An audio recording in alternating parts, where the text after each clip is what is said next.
আসসালামু আলাইকুম। আমরা আজকে একেবারে দশম থেকে শুরু করে ৪৯তম বিসিএস পর্যন্ত যতগুলো বিসিএস এক্সাম হয়েছে সবগুলোতে নৈতিকতা এবং সুশাসনে যত প্রশ্ন আসছে সবগুলোর সমাধান সহ ব্যাখ্যা পড়ব আমরা। প্রথম যে প্রশ্নটি আমাদের সামনে আছে, কোন বছর ইউএনডিপি সুশাসনের সংজ্ঞা প্রবর্তন করে? ১৯৯৭ সালে ইউএনডিপি সর্বপ্রথম সুশাসনের সংজ্ঞা প্রবর্তন করে। একজন যোগ্য প্রশাসক ও ব্যবস্থাপকের অত্যাবশ্যকীয় মৌলিক গুণাবলীর মধ্যে শ্রেষ্ঠ গুণ কোনটি? নৈতিকতা। ব্যক্তিগত মূল্যবোধ লালন করে স্বাধীনতার মূল্যবোধকে। মানব সভ্যতার অন্যতম প্রতিচ্ছবি হচ্ছে সমাজ। কোন নৈতিক মানদণ্ডটি সর্বোচ্চ সুখের ওপর গুরুত্ব প্রদান করে? উপযোগবাদ। উপযোগবাদের মূল যে লক্ষ্য সেটা হচ্ছে কোনো একটা বিষয়ে সর্বোচ্চ সুখ লাভ করা। সুশাসন 4টি স্তম্ভের ওপর নির্ভরশীল, এই অভিমত প্রথম কোন সংস্থা ব্যক্ত করে? এই অভিমত প্রথম ব্যক্ত করে বিশ্বব্যাংক, অর্থাৎ বিশ্বব্যাংকের মতে সুশাসন 4টি স্তম্ভের ওপর নির্ভরশীল। আর সুশাসনের সংখ্যা প্রদান করে বিশ্বব্যাংক 1997 সালে।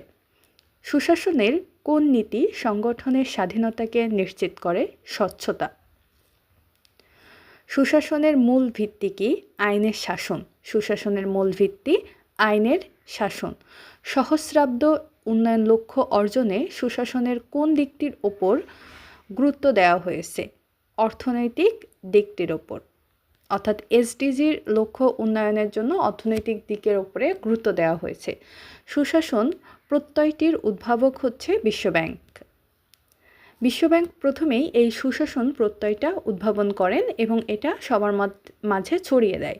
সভ্য সমাজের মানদণ্ড হলো আইনের শাসন। নিচের কোনটি পেশাগত নৈতিকতার উপাদান? দক্ষতা। দক্ষতা হচ্ছে পেশাগত নৈতিকতার উপাদান। তথ্য পাওয়া মানুষের কী ধরনের অধিকার? তথ্য পাওয়া মানুষের মৌলিক অধিকার। নিচের কোনটির সংস্কৃতির উপাদান নয়? আইন। আইন সংস্কৃতির উপাদান নয়, তবে হচ্ছে ভাষা, প্রতীক এবং মূল্যবোধ, এগুলো সবগুলোই সংস্কৃতির উপাদান। এছাড়াও আরও যেগুলো আছে আদর্শ, বিশ্বাস, প্রথা, শিল্পকলা, সবগুলোই সংস্কৃতির উপাদান।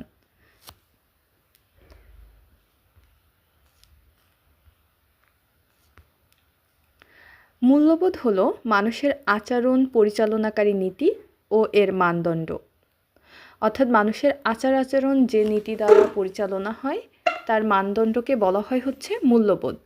জ্ঞানীপূর্ণ এই উক্তিটি কার? সক্রেটিসের। জ্ঞানীপূর্ণ এই উক্তিটি সক্রেটিসের। এটার যে আরও কয়েকটা জিনিস আছে, যেমন হচ্ছে অন্যান্য উক্তি আছে, যেমন টাকার বিনিময়ে শিক্ষা অর্জনের চেয়ে অশিক্ষিত থাকা ভালো। পোশাক হলো বাইরের আবরণ, মানুষের আসল সৌন্দর্য হচ্ছে তার জ্ঞান। আর এই জ্ঞানী পূর্ণ এটার ইংলিশ সেটি হচ্ছে নলেজ ইজ ভার্চু। সবগুলোই সক্রেটিসের উক্তি। জেরেমি বেনথাম কোন দেশের অধিবাসী ছিলেন? জেরেমি বেনথাম একজন যুক্তরাজ্যের অধিবাসী ছিলেন। তিনি মূলত উপযোগবাদ বা ইউটেরালিজম তত্ত্বের প্রবক্তা, অর্থাৎ যার মেইন জিনিসটা হচ্ছে সর্বোচ্চ সুখ লাভ করা। ব্যুৎপত্তিগত অর্থে গভর্নেন্স শব্দটি কোন ভাষা থেকে এসেছে? এটি ল্যাটিন ভাষা থেকে এসেছে, যেটা মূলত ল্যাটিন যে শব্দটা কিউবার নায়ে, অর্থাৎ হচ্ছে যার অর্থ শাসন পরিচালনা করা। জাতীয় শুদ্ধাচার কৌশল নীতিমালা কত সালে পাশ হয়? 2012 সালে জাতীয় শুদ্ধাচার নীতিমালা পাশ হয়। এর স্লোগান ছিল সোনার বাংলা গড়ার প্রত্যয়। এতে সংবিধানের 10টি অনুচ্ছেদকে ভিত্তি করে শুদ্ধাচার নীতি প্রণয়ন করা হয়।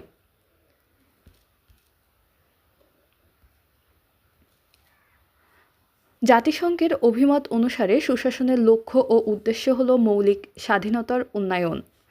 সুশাসনের তাহলে মূল লক্ষ্য কি? মৌলিক স্বাধীনতার উন্নয়ন, অর্থাৎ মানুষের মৌলিক যে স্বাধীনতাগুলো আছে, মৌলিক যে অধিকারগুলো আছে সেগুলোকে নিশ্চিত করাই হচ্ছে সুশাসনের লক্ষ্য। সততার জন্য সদিচ্ছার কথা বলেছে কে? Immanuel Kant. ইমানুয়েল কান্টের মতে সততার জন্য সদিচ্ছা।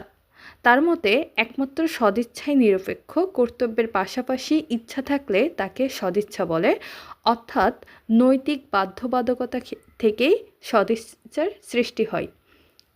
ইউএনডিপি সুশাসন নিশ্চিতকরণে কয়টি উপাদানের কথা উল্লেখ করেছে? ইউএনডিপির মতে উপাদান আছে হচ্ছে 9টি।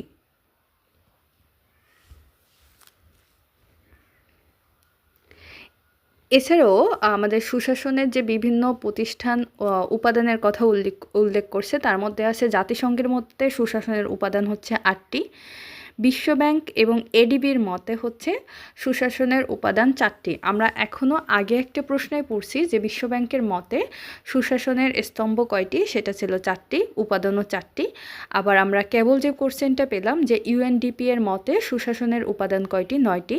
জাতিসংঘের মতে সুশাসনের উপাদান হচ্ছে 8টি, আইডিএ এর মতে সুশাসনের উপাদান হচ্ছে 6টি এবং আফ্রিকা উন্নয়ন ব্যাংক অথবা এএফবিডি এর মতে 5টি। আমাদের এই যে উপাদান সংখ্যাগুলো, এগুলো মনে রাখা খুবই জরুরি। আমি আবার একবার রিপিট করি যদি, যে ইউএনডিপি এর মতে সুশাসনের উপাদান সংখ্যা 9টি। ইউনাইটেড নেশনস বা জাতিসংঘের মতে আমাদের সুশাসনের উপাদান হচ্ছে 8টি। অল ব্যাংক বা ডাব্লিউবি বা বিশ্ব ব্যাংক এর মতে এবং এডিবি এর মতে 4টি এবং আইডিএ এর মতে 6টি, আফ্রিকান উন্নয়ন ব্যাংকের মতে 5টি। বিশ্ব ব্যাংকের মতে সুশাসনের উপাদান কয়টি? সুশাসনের উপাদান হচ্ছে 6টি। দুঃখিত, এখানে সম্ভবত ব্যাখ্যাটা ভুল দেওয়া আছে। এখানে বিশ্বব্যাংকের মতে 6টি হবে উপাদান, কিন্তু বিশ্বব্যাংকের মতে সুশাসনের স্তম্ভ হচ্ছে 4টি। এখানে যে আর এডিবির মতে হচ্ছে 4টি উপাদান। উপাদান আর স্তম্ভ একটু মনে রাখবেন যে বিশ্বব্যাংকের মতে সুশাসনের উপাদান হচ্ছে 6টি আর স্তম্ভ হচ্ছে 4টি। আর বিশ্বব্যাংক প্রথম সুশাসনের সংজ্ঞা প্রদান করে 1997 সালে। আশা করি এখানে কনফিউশন ক্লিয়ার হয়ে গেছে। এরপরে আমরা আসি সরকারি সিদ্ধান্ত প্রণয়নের জন্য মূল্যবোধটি গুরুত্বপূর্ণ নয়, সৃজনশীলতা। মূল্যবোধ বা ভ্যালুস কি? মানুষের আচরণ পরিচালনাকারী নীতি ও এর মানদণ্ড হচ্ছে মূলত মূল্যবোধ। রাষ্ট্র ও সমাজের দুর্নীতি প্রবণতার জন্য সবচেয়ে বেশি দায়ী নৈতিকতা ও মূল্যবোধের অভাব। জাতিসংঘের সাধারণ পরিষদের দুর্নীতির বিরুদ্ধে আন্তর্জাতিক কনভেনশনটি গৃহীত হয় 31 অক্টোবর 2003 সালে, অর্থাৎ 2003 সালের 31 অক্টোবরে জাতিসংঘের সাধারণ পরিষদে এই দুর্নীতির বিরুদ্ধে যে আন্তর্জাতিক কনভেনশনটি গ্রহণ করা হয়। গণতান্ত্রিক মূল্যবোধের সবচেয়ে গুরুত্বপূর্ণ উপাদান হচ্ছে পরমত সহিষ্ণুতা। যেহেতু গণতন্ত্রের শব্দ উল্লেখ আছে, গণতন্ত্রের সবার মতামতকে বা জনগণের মতামতকে বেশি প্রাধান্য দেওয়া হয়। এই জন্য গণতান্ত্রিক মূল্যবোধের সবচেয়ে গুরুত্বপূর্ণ উপাদান হচ্ছে পরমত সহিষ্ণুতা। জনস্বাস্থ্য ও নৈতিকতা নিশ্চিতকরণে রাষ্ট্রের কার্যকর ব্যবস্থা গ্রহণ করবে, এই বিষয়ে সংবিধানের কোন অনুচ্ছেদে উল্লেখ রয়েছে? অনুচ্ছেদ নম্বর 18-তে। 18-তে মূলত জনস্বাস্থ্য এবং নৈতিকতার ব্যাপারে বলা হয়েছে, যেখানে মদ্যপান নিষিদ্ধ করা হয়েছে। নৈতিকভাবে বলা হয় মানব জীবনের নৈতিক আদর্শ। অর্থনৈতিক ক্ষেত্রে সুশাসন প্রতিষ্ঠিত হলে বিনিয়োগ বৃদ্ধি পাবে, কারণ অর্থনৈতিক ক্ষেত্রে যদি সুশাসন না থাকে তাহলে সেই ক্ষেত্রে কেউ বিনিয়োগ করতে আগ্রহ পাবে না, কারণ বিনিয়োগ করলে তার যে লভ্যাংশটা এটা সঠিকভাবে ফেরত আসবে না। ভালো মন্দ কোন ধরনের মূল্যবোধ? এটি নৈতিক মূল্যবোধ। সুশাসন শব্দটি সর্বপ্রথম কোন সংস্থা স্পষ্টভাবে ব্যাখ্যা করে? 1997 সালে বিশ্বব্যাংকের মতে সুশাসনের উপাদান হচ্ছে 6টি আর স্তম্ভ হচ্ছে 4টি। মানুষের মধ্যে সামাজিক মূল্যবোধে গড়ে ওঠে সামাজিকীকরণের মাধ্যমে। মানুষের মধ্যে সামাজিক মূল্যবোধ গড়ে ওঠে সামাজিকীকরণের মাধ্যমে। সরকারি চাকরিতে সততা পরিমাপের কাঠি কি? নির্মোহ ও নিরপেক্ষভাবে অর্পিত দায়িত্ব যথারীতি সম্পন্ন করা। বাংলাদেশে কত সালে জাতীয় শুদ্ধাচার কৌশল প্রণয়ন করা হয়? 2012 সালে। নৈতিক শক্তির প্রধান উপাদান কি? সততা ও নিষ্ঠা। নৈতিক শক্তির প্রধান উপাদান সততা ও নিষ্ঠা। নিচের কোনটি সুশাসনের মূলনীতি? স্বচ্ছতা ও জবাবদিহিতা। স্বচ্ছতা ও জবাবদিহিতা সুশাসনের মূলনীতি। ইউটোরিয়ালিজম গ্রন্থের লেখককে? জন স্টুয়ার্ট মিল। জন স্টুয়ার্ট মিল। এছাড়াও জন স্টুয়ার্ট মিলের আরও কয়েকটা গ্রন্থ আছে, যেমন on liberty, principle of political economy, the logic of the moral science. সবগুলোই জন স্টুয়ার্ট মিলের গ্রন্থ। তাহলে জন স্টুয়ার্ট মিলের আমরা গ্রন্থ দেখলাম চারটা। একটা হচ্ছে utilitarianism, on liberty, principle of political economy, the logic of the moral science. সুশাসনের পূর্বশর্ত হচ্ছে অর্থনৈতিক ও সামাজিক উন্নয়ন। কে কর্তব্যের নৈতিকতার ধারণা প্রবর্তন করেন? Emmanuel Kant. ইমানুয়েল কান্ট কর্তব্যের নৈতিকতার ধারণা প্রদান করেন। তার অন্যতম তিনটা বই আছে। এই তিনটা বইয়ের মধ্যে তিনটা বই হচ্ছে the critique of pure reason, the critique of political reason এবং the critique of the power of judgment. সবগুলোই ইমানুয়েল কান্টের বই। আর তাকে ইমানুয়েল কান্ট মূলত জার্মানির দার্শনিক। তিনিই মূলত দর্শনের কেন্দ্রীয় অবস্থানটি ধারণ করে আছেন। আধুনিক যে দর্শন সেটার কেন্দ্রবিন্দু ধারণ করে আছেন ইমানুয়েল কান্ট। নীতিবিদ্যার আলোচ্য বিষয় হচ্ছে সমাজে বসবাসকারী মানুষের আচরণ, আলোচনা ও মূল্যায়ন। নৈতিকতা ও সততা দ্বারা প্রভাবিত আচরণগত উৎকর্ষকে কি বলে? শুদ্ধাচার। নৈতিকতা ও সততা দ্বারা প্রভাবিত আচরণগত উৎকর্ষকে বলা হয় শুদ্ধাচার। নৈতিকতা ও সততা দ্বারা প্রভাবিত আচরণগত উৎকর্ষকে বলা হয় শুদ্ধাচার। শাসক যদি মহৎ গুণসম্পন্ন হয় তাহলে আইন নিষ্প্রয়োজন, আর শাসক যদি মহৎ গুণসম্পন্ন না হয় তাহলে আইন অকার্যকর। প্লেটো। আচ্ছা, এটা যদি আমরা একটু ভেঙে বলি, যদি শাসকের মধ্যে মহৎ গুণ থাকে তাহলে সেখানে আইনের প্রয়োজন নেই। সে দেখা যায় কোনো ধরনের দুর্নীতি করবে না, সে তার মানবিক দিক বিবেচনা করে যে কোনো শাস্তি সে দিতে পারবে, কারণ তখন সে কোনো পক্ষপাতিত্ব করতেছে না।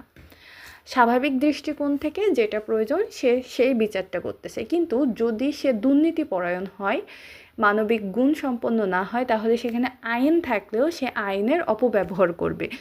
এই কথাটাই মূলত প্লেটোর এই বাণী দ্বারা প্রকাশ পেয়েছে। তাহলে শাসক যদি মহৎ গুণ সম্পন্ন হয় তাহলে আইন নিষ্প্রয়োজন, আর শাসক যদি মহৎ গুণ সম্পন্ন না হয় তাহলে আইন অকার্যকর, এটি বলেছে প্লেটো। বাংলাদেশে দুর্নীতিকে দণ্ডনীয় ঘোষণা করা হয়েছে যে বিধানে 1960 সালের প্রণীত দণ্ডবিধিতে দুর্নীতিকে দণ্ডনীয় ঘোষণা করা হয়েছে, 2004 সালের প্রণীত দুর্নীতি দমন কমিশন আইনে এবং 2018 সালের প্রণীত সরকারি কর্মচারী বিধিমালাতে। তাহলে বাংলাদেশের দুর্নীতি দণ্ডনীয় ঘোষণা করা হয়েছে তিনটা দণ্ডবিধিতে, 2004 সাল, 2018 সাল এবং 1960 সালের বিধিতে। কোন মূল্যবোধ রাষ্ট্র, সরকার ও গোষ্ঠী কর্তৃক স্বীকৃত? সামাজিক মূল্যবোধ রাষ্ট্র, সরকার ও গোষ্ঠী কর্তৃক স্বীকৃত। পাওয়ার। এ নিউ সোশ্যাল অ্যানালাইসিস গ্রন্থটির লেখক হচ্ছে রাসেল, বার্ট্রান্ড রাসেল। তিনি একজন বিখ্যাত দার্শনিক। পাওয়ার, এ নিউ সোশ্যাল অ্যানালাইসিস গ্রন্থটির লেখক বার্ট্রান্ড রাসেল। জাতিসংঘের দুর্নীতি বিরোধী কনভেনশনের নাম কি? ইউএনসিএসি, অর্থাৎ United convention against corruption. United Nations convention against corruption, যেটা হচ্ছে জাতিসংঘের দুর্নীতি বিরোধী কনভেনশন, যেটি জাতিসংঘের সাধারণ পরিষদ 2003 সালের 31 অক্টোবর এবং 5 সালের ডিসেম্বর মাসে কার্যকর হয়। চুক্তিটি প্রতিরোধমূলক ও শাস্তিমূলক ব্যবস্থার গুরুত্বকে স্বীকৃতি দেয়। ইউএনসিএসি এর লক্ষ্য হচ্ছে বিভিন্ন ধরনের দুর্নীতি হ্রাস করা যা দেশের সীমানা জুড়ে ঘটতে থাকে, যেমন বাণিজ্য ও ট্রেডিং ক্ষমতার অপব্যবহার, পাশাপাশি ব্যক্তিগত খাতে দুর্নীতি যেমন আত্মসাৎ এবং অর্থ পাচার, এই ব্যাপারগুলোতে মূলত নজর রাখে ইউএনসিএসি। অ্যানিমাল লিবারেশন গ্রন্থটির লেখক হচ্ছে পিটার সিঙ্গার। অ্যানিমাল লিবারেশন গ্রন্থটির লেখক পিটার সিঙ্গার। এছাড়াও তার আরও আরেকটা গ্রন্থ আছে প্র্যাকটিক্যাল এথিক্স এবং অ্যানিমাল লিবারেশন। এই দুইটা গ্রন্থের লেখক হচ্ছে পিটার আলবার্ট ডেভিড সিঙ্গার। এছাড়াও জেরেমি বেনথামের যে গ্রন্থ আছে সেটা morals and legislation. George Wilhelm হেগেলের রচিত যে গ্রন্থ science of logic and elements of the philosophy of rights ইত্যাদি। ইমানুয়েল কান্টের যে বই আছে সেটা করাপশন অফ পিওর রিজনস। আচ্ছা, এখান থেকে আমরা কয়েকটা বইয়ের নাম পড়লাম। আমরা আবার একটু যদি রিপিশন করি যে আমাদের পিটার সিঙ্গারের বইয়ের নাম হচ্ছে অ্যানিমাল লিবারেশন এবং প্র্যাকটিক্যাল এথিক্স। পিটার সিঙ্গারের দুইটা, অ্যানিমাল লিবারেশন আর প্র্যাকটিক্যাল এথিক্স। জেরেমি বেনথামের একটা বইয়ের নাম উল্লেখ আছে মোরালস অ্যান্ড লেজিসলেশন। জেরেমি বেনথামের মোরালস অ্যান্ড লেজিসলেশন। হেগেলের যে বই, হেগেলের সায়েন্স অফ লজিক এবং elements of philosophy of rights. হেগেলের বইয়ে অফ শব্দটা অনেকবার ব্যবহার হয়েছে। হ্যাঁ, হেগেলের সায়েন্স অফ লজিক এবং elements of philosophy of rights. আর ইমানুয়েল কান্ট রচিত বইয়ের নাম ক্রিটিক অফ পাওয়ার রিজন। নৈতিক মূল্যবোধের উৎস কি? নৈতিক চেতনা। নৈতিক মূল্যবোধের উৎস হচ্ছে নৈতিক চেতনা। মূল্যবোধ শিক্ষার অন্যতম লক্ষ্য সামাজিক অবক্ষয় রোধ করা। মূল্যবোধ শিক্ষার অন্যতম লক্ষ্য হচ্ছে সামাজিক অবক্ষয় রোধ করা। উদ্দেশ্য নৈতিকতার আলোচ্য বিষয় কোনটি? উদ্দেশ্য, ফলাফল এবং প্রক্রিয়া। উদ্দেশ্য নৈতিকতার আলোচ্য বিষয় তিনটি: উদ্দেশ্য, ফলাফল এবং প্রক্রিয়া। শর্তহীন আদেশ ধারণাটির প্রবর্তককে ইমানুয়েল কান্ট। বাংলাদেশে নবনৈতিকতার প্রবর্তক হচ্ছে আরজ আলী মাতব্বর। নবনৈতিকতার প্রবর্তক হচ্ছে আরজ আলী মাতব্বর। তার সম্পর্কে আমরা একটু পড়ে ফেলি যদি। আনুষ্ঠানিক উচ্চশিক্ষাবিহীন শিক্ষিত একজন মননশীল লেখক ও যুক্তিবাদী দার্শনিক আরজ আলী মাতব্বর বাংলাদেশের সমাজে জেঁকে বসা ধর্মীয় গোঁড়ামি এবং অন্ধ কুসংস্কারের ভিত্তিতে গড়ে ওঠা নৈতিক আদর্শকে কুঠারাঘাত করে তার স্থলে বস্তুবাদী দর্শন ও বিজ্ঞানের মাধ্যমে সত্য আবিষ্কার করে সত্য, ন্যায় ও বিজ্ঞানের যথাযথ রীতি পদ্ধতিভিত্তিক নবনৈতিক আদর্শের সমাজের কথা চিন্তা করেছেন। তার দার্শনিক চিন্তা ও চেতনা ধর্মের বিরুদ্ধে ছিল না, ছিল ধর্মের নামে প্রচলিত ধর্মান্ধতা ও ধর্মতন্ত্রের বিরুদ্ধে। মূলত এই লাইনটুকু আমাদের মনে রাখতে হবে যে নবনৈতিকতা বলতে কী বোঝায়। নবনৈতিকতা হচ্ছে ধর্মান্ধতা দূর করে বিজ্ঞান এবং শিক্ষার মাধ্যমে দেশটাকে এগিয়ে নিয়ে যাওয়া। মোহাম্মদ বরকতুল্লাহ আমাদের মুসলমানদের মধ্যে বাংলা ভাষায় প্রথম যথার্থ দার্শনিক প্রবন্ধ রচনা করেন।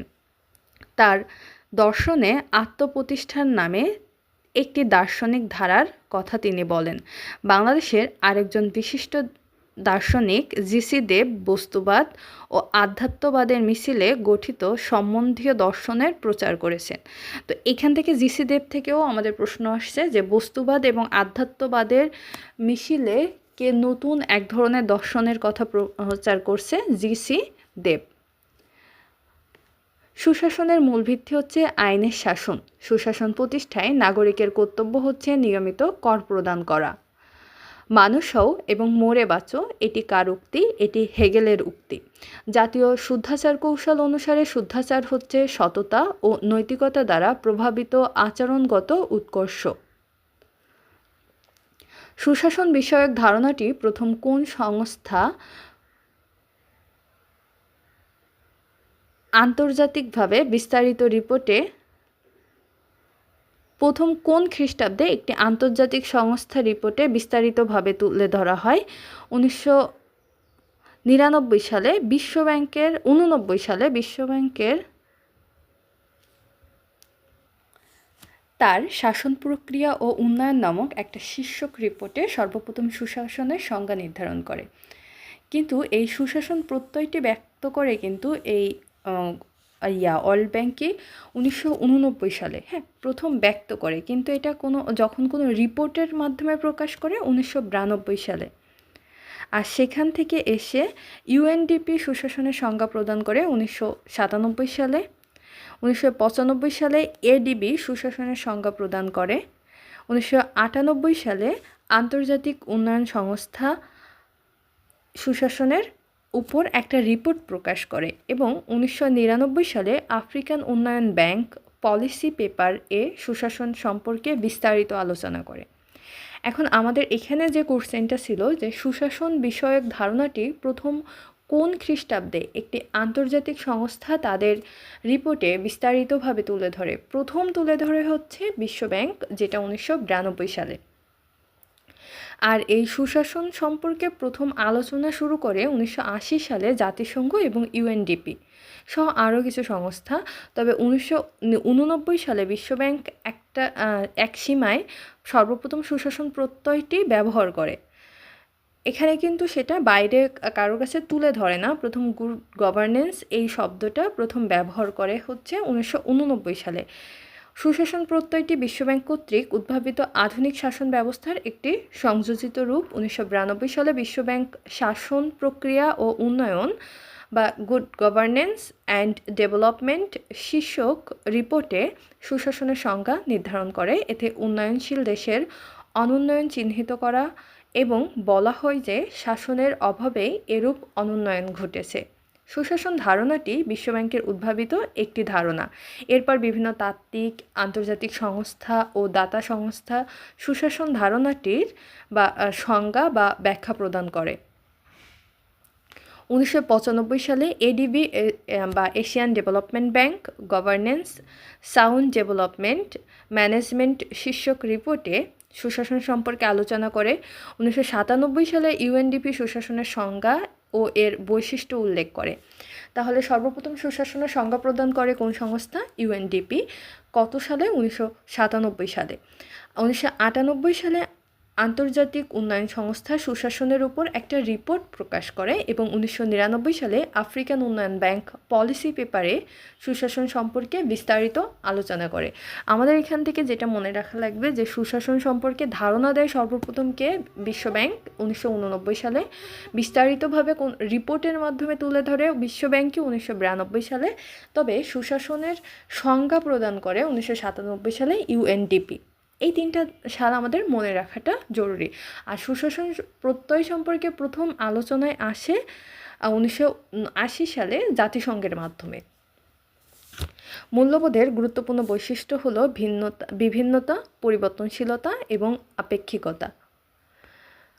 সুশাসন 4টি স্তম্ভের উপর নির্ভরশীল, এই অভিমত ব্যক্ত করছে হচ্ছে বিশ্বব্যাংক। বিশ্বব্যাংকের মতে সুশাসন 4টি স্তম্ভের উপরে নির্ভরশীল।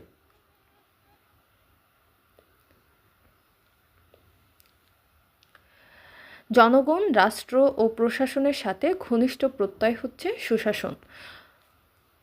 মূল্যবোধের চালিকা শক্তি হলো সংস্কৃতি। মূল্যবোধের চালিকা শক্তি সংস্কৃতি।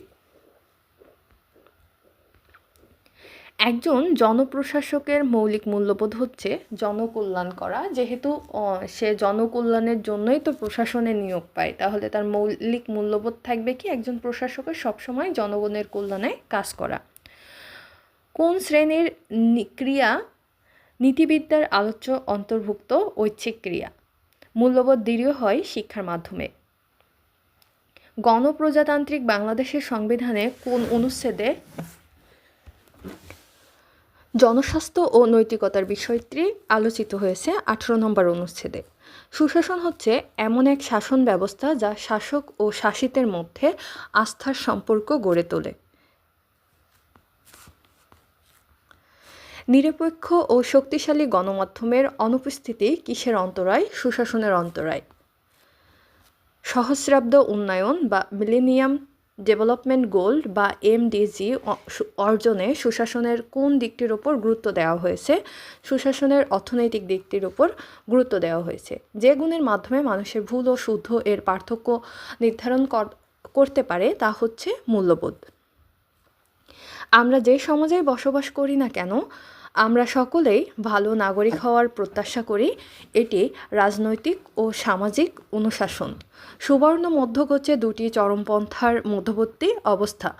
নিচের কোন রিপোর্টে বিশ্বব্যাংক সুশাসনের সংজ্ঞা প্রদান করে? শাসন প্রক্রিয়া ও উন্নয়ন। 1992 সালে এই রিপোর্টটা প্রকাশ করা হয়। রাষ্ট্রের চতুর্থ স্তম্ভ কাকে বলা হয়? সংবাদ মাধ্যমকে। পলিটিক্যাল আইডিয়ালস গ্রন্থের লেখক হচ্ছে রাসেল। পলিটিক্যাল আইডিয়ালস গ্রন্থের লেখক রাসেল। দ্য পলিটিক্স গ্রন্থের লেখক অ্যারিস্টটল। দ্য রিপাবলিক গ্রন্থের লেখক প্লেটো এবং দ্য প্রিন্স গ্রন্থের লেখক হচ্ছে ম্যাকিয়াভেলি। গোল্ডেন মিন বা সুবর্ণ মধ্যগোছে দুটি চরমপন্থার মধ্যবর্তী অবস্থা। কর্তব্যের জন্য কর্তব্য ধারণাটির প্রবর্তক ইমানুয়েল কান্ট। নিচের কোনটি সুশাসনের উপাদান নয়? নৈতিক শাসন। রাষ্ট্রের সকল ক্ষেত্রে উন্নয়নের জন্য সুশাসন আবশ্যক, এটি কে বলেছেন? মিশেল ক্যামডেসাস। ব্যক্তি সহনশীলতার শিক্ষা লাভ করে মূল্যবোধের শিক্ষা থেকে। দর্শন হচ্ছে ধর্ম ও বিজ্ঞানের মধ্যবর্তী এক অনধিকৃত প্রদেশ। এই উক্তিটি কে বলেছে? বার্ট্রান্ড রাসেল। রিপাবলিক গ্রন্থের লেখক হচ্ছে প্লেটো।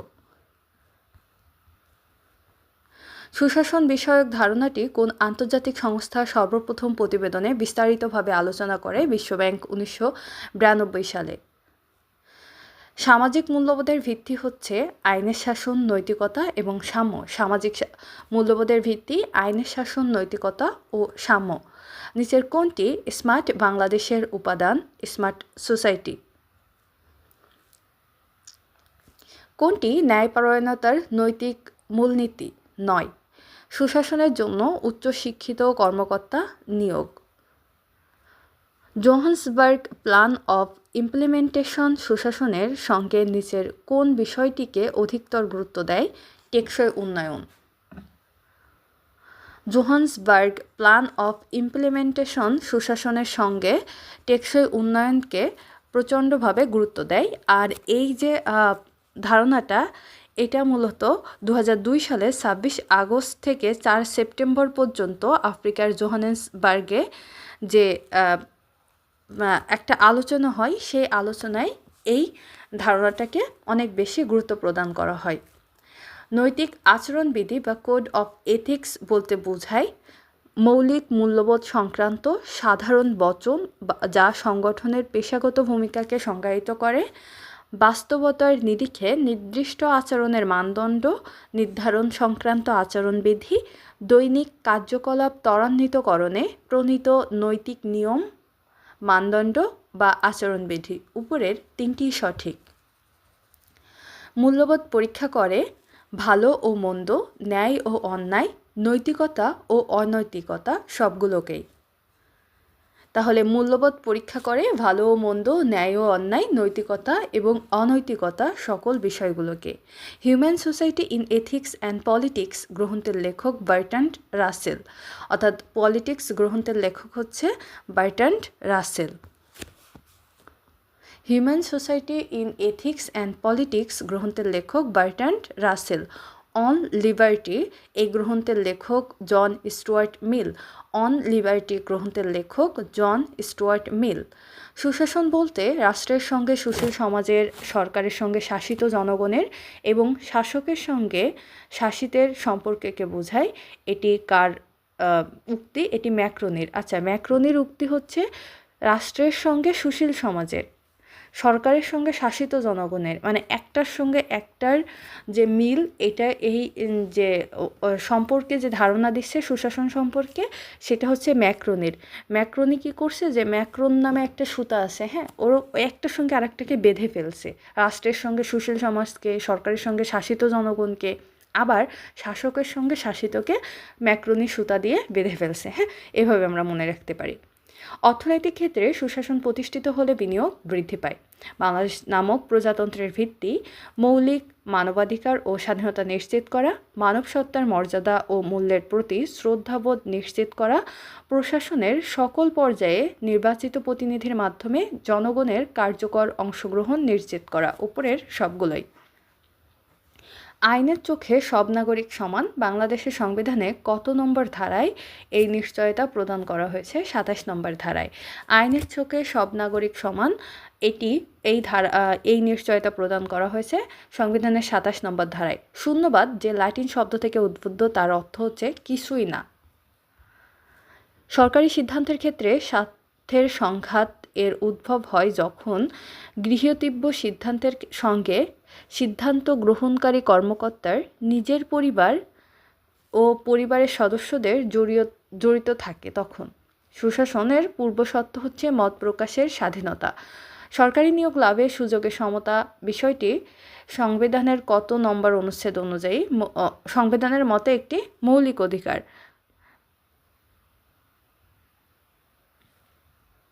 আর এটি মূলত অনুচ্ছেদ ২৯-এ সরকারি নিয়োগে সুযোগের সমতার কথা বলা হয়েছে। বিপরীত বৈষম্য নীতিটি প্রয়োগ করে কাদের জন্য? সংখ্যালঘুদের জন্য মূলত বিপরীত বৈষম্য নীতি প্রয়োগ করা হয়।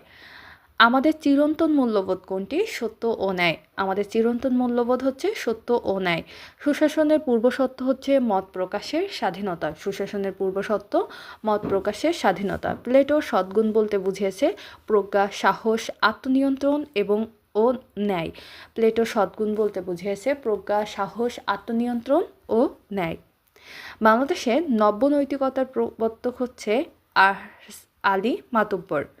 আমলাতন্ত্রের প্রধান প্রবক্তা ম্যাক্স ওয়েবার। প্রাথমিকভাবে একজন মানুষের মানবীয় গুণাবলী এবং সামাজিক মূল্যবোধের বিকাশ ঘটে পরিবারে। মূল্যবোধের উৎস হচ্ছে নৈতিক চেতনা। সুশাসনের পথে অন্তরায় স্বজনপ্রীতি। মানুষের কোন প্রক্রিয়া নীতিবিদদের আলোচ্য বিষয়? ঐচ্ছিক প্রক্রিয়া। ৭ আগস্ট ২০২৪ পর্যন্ত দুর্নীতির বিরুদ্ধে জাতিসংঘের আন্তর্জাতিক কনভেনশনে স্বাক্ষরকারী দেশের সংখ্যা ১৯১টি। অর্থাৎ হচ্ছে জাতিসংঘে এখনও পর্যন্ত দুর্নীতির বিরুদ্ধে স্বাক্ষরকারী দেশ ১৯১টি। এই ছিল ১০ম থেকে ৪৯তম BCS পর্যন্ত সকল BCS-এ আসা সুশাসনের সকল প্রশ্নের উত্তর। সাবজেক্ট ভিত্তিক সমাধান পেতে নজর রাখুন জবসিকা চ্যানেলে। ধন্যবাদ সবাইকে। আসসালামু আলাইকুম।